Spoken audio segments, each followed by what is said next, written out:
来关心天气，今仔日透早呢，这平地上低温是伫马祖干那5°C，也那伫本岛呢，这南投的中寮嘛干那7度一尔尔。不过因为这波寒流呢，这水汽是无写到，所以太平山是无落雪，电岛是有结一寡树霜，也那游客也同款看到真欢喜。气象署是表示讲，这礼拜呢，这天气是豆豆啊回温，也毋过早暗这温差还是真大。拜三、拜四东北季风变强，有个到时阵呢，这北部甲东北部日时气温是无到20度的。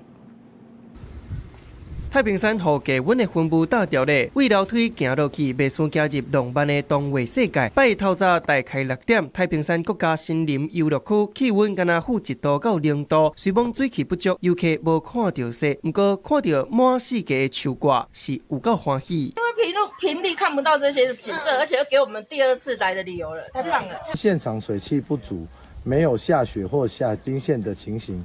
但林木的枝条上面呢布满了雾凇。拜透早，平地上低温出现伫咧马祖，敢若5.4度，本岛是南投中寮7.1度上冷。虽讲日时回暖，日头有出来，大安森林公园内底虽讲有灭原石笔当咧开，不过温度伤低，叶啊甲虫拖的活动力拢无悬。今天温度低到16.6度，所以蝴蝶都冷到不想动。所以这个季节其实是我们生态的一个比较困境。那等到慢慢的春暖花开，蝴蝶就来了。气象署提醒，这礼拜天气会豆豆啊暖起来，不过日夜温差伤大。到拜三会有一波东北季风变强，影响的时间较短，大概到拜四的透早。这方面，北部、东半部地区日时温度会伫20度以下。到了周四呢，各地的一个气温就会开始逐渐的回温。